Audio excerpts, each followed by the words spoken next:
प्यारे बच्चों, आज हम लोग एक अन्य कॉन्सेप्ट के विषय में पढ़ेंगे, एक नई अवधारणा के विषय में पढ़ेंगे जो विद्युत प्रेरण जिसको कहते हैं, इलेक्ट्रिक इंडक्शन।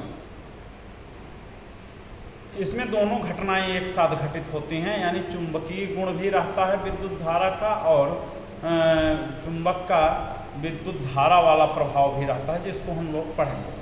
तो इसके पहले हम लोग जानेंगे एक महत्वपूर्ण तथ्य जिसे हम चुंबकीय फ्लक्स कहते हैं। चुंबकीय फ्लक्स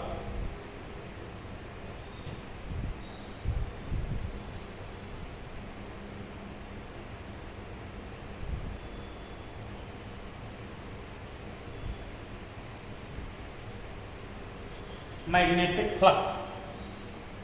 तो अब यहाँ पर यह ध्यान देने की बात है कि जैसे हम लोग जानते हैं कि जब कोई चुंबक होता है तो वह अपने चारों तरफ एक चुंबकीय क्षेत्र सेटअप करता है। ध्यान देना, चुंबक जो है वो अपने चारों तरफ एक चुंबकीय क्षेत्र सेटअप करता है। जैसे मान लीजिए चुंबक है चाप, तो ये अपने चारों तरफ चुंबकीय क्षेत्र निर्धारित करता है और इस चुंबकीय क्षेत्र को हम काल्पनिक रेखाओं द्वारा प्रकट करते हैं, जैसा कि पिछले अंक में हम लोगों ने पढ़ा है, जिसे चुंबकीय बल रेखाएं। तो जो कि उत्तरी ध्रुव से लेकर के दक्षिणी ध्रुव की ओर चलती है। मान लीजिए कि ये कोई चुंबक है, ये इसका नॉर्थ पोल है, इधर इसका साउथ पोल होगा। तो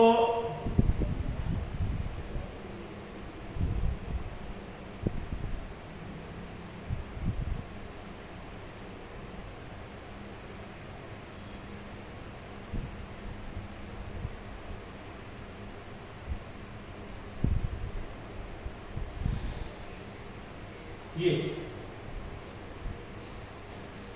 अब साउथ पोल की ओर आने वाली रेखाओं को हमने नहीं प्रदर्शित किया है, लेकिन वे होती हैं। इसका तात्पर्य मत समझिएगा कि ये चुंबकीय बल रेखाएं यहीं पे आकर के समाप्त या करके यहाँ पे मिलेंगी। अब ये ध्यान देने की बात है कि अगर हम इस चुंबक के पास कोई तल ले जाएं, तल एरिया, समतल, मान लीजिए आप कोई पेपर का टुकड़ा ले जाते हैं या कांच का टुकड़ा, कोई भी चीज़ जो एरिया के शेप में हो, एरिया हो जिसमें, अर्थात लंबाई और चौड़ाई, जिसे हम लोग तल कहते हैं, सरफेस।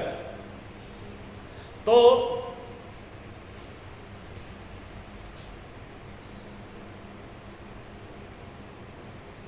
जैसे मान लीजिए एक तल ये है और यही तल हम यहाँ पर लाए, तो आप देख रहे हैं कि जो तल चुंबक से दूर है,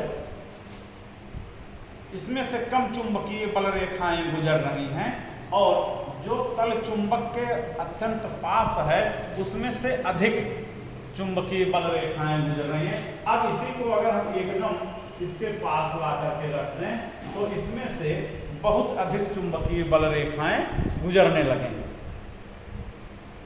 तो किसी तल से गुजरने वाली चुंबकीय बल रेखाओं की संख्या को हम चुंबकीय फ्लक्स कहते हैं। अब ध्यान दें, अगर तल को हम रोटेट करें, घुमाएं, तो उससे गुजरने वाले चुंबकीय बल रेखाओं की संख्या पर प्रभाव पड़ता है। अगर चुंबकीय बल रेखाओं के समांतर हम इसको कर देते हैं, किसको, तल, तब इसमें से बिल्कुल चुंबकीय बल रेखाएं नहीं गुजरेंगी। मान लीजिए कि ये कोई तल है,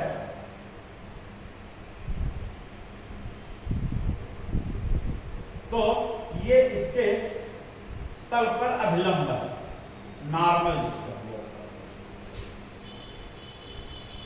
ऐसे इस तल पे ये अभिलंब। अब एक ही अभिलंब नहीं होगा, अभिलंब ढेर सारे होते हैं, ये सब अभिलंब। ऐसे इस तल पर ये अभिलंब है, ये अभिलंब है, ये अभिलंब है, तल के लंबवत। जैसे ये हम लोगों का डस्टर है और ये चाक है, तो ये चाक जो है इस डस्टर के इस तल के अभिलंब बोली जाएगी, यानी लंबवत। तो यही बात यहाँ पर ध्यान देने की है कि अगर हम तल को ऐसे रखें, ऐसे, तो इसमें से चुंबकीय बल रेखाओं की संख्या अधिकतम गुजरेगी। मान लीजिए कि डस्टर की मोटाई 0 है, इतना पतला है, पेपर पन्ना की तरह है, तो इसकी मोटाई नहीं है, केवल इसमें लंबाई और चौड़ाई है। तो इसको अगर हम ऐसे रखेंगे तब इसमें से एक भी चुंबकीय बल रेखा नहीं गुजरेगी। तो इस प्रकार चुंबकीय फ्लक्स जो होता है किसी तल के लंबवत गुजरने वाली चुंबकीय बल रेखाओं की संख्या के बराबर होता है। तो इसे हम फाई से डिनोट करते हैं। फाई ग्रीक भाषा का अक्षर है फाई। फाई बराबर बी ए कॉस थीटा, जहां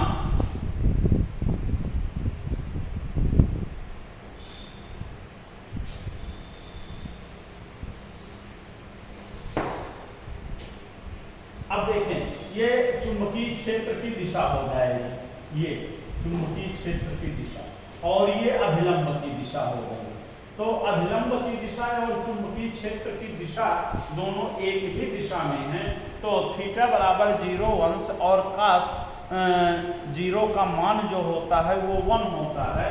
तो उस स्थिति में ये हो जाएगा, जहाँ थीटा बराबर चुंबकीय क्षेत्र से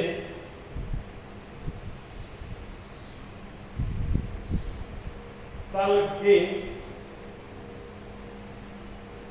अभिलंब द्वारा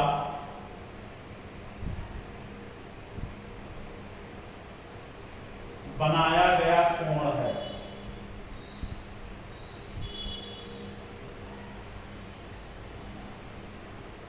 बनाया गया कोण, तो चुंबकीय फ्लक्स फाई बराबर बी ए कॉस 0, तो ये हो जाएगा बराबर बी ए, क्योंकि कॉस 0 बराबर 1 त्रिकोण में। अब देखो ये अभिलंब द्वारा बनाया गया कोण, अर्थात अगर तल जो है चुंबकीय क्षेत्र के लंबवत रहेगा तभी उसका अभिलंब जो है चुंबकीय क्षेत्र से 0 अंश का कोण बनाएगा। और हम उस लंब की बात कर रहे हैं जो तल से बाहर की ओर खींचा गया है, ड्रॉन आउटवर्ड बाहर की ओर खींचा गया अभिलंब। तो यहाँ पर यही जो है फ्लक्स बन जाता है। और ये अगर तल को हम समांतर कर दें, यदि तल लंबवत है तब की केस है, और यदि तल समांतर हो जाएगा तो फाई बराबर बी ए कॉस 90 अंश, और उस दशा में फाई जो है 0 हो जाएगा, क्योंकि कास 90 अंश जो है वो 0 के बराबर होता है। कब? जब ये तल जो है समांतर, तल चुंबकीय क्षेत्र के समांतर है, तब की दशा चुंबकीय तल के समांतर। तो दो स्थितियां हुई, इन दोनों स्थितियों में हम देख रहे हैं कि जो चुंबकीय फ्लक्स होता है वो किस प्रकार से इससे जुड़ता है क्षेत्रफल से। तो इसका मात्रक जो होता है, मात्रक इसका होता है वेबर, चुंबकीय क्षेत्र का मात्रक वेबर। तो इस प्रकार से चुंबकीय फ्लक्स का मात्रक वेबर होता है। तो इस प्रकार से ये हम लोगों का हो गया कि चुंबकीय फ्लक्स क्या होता है।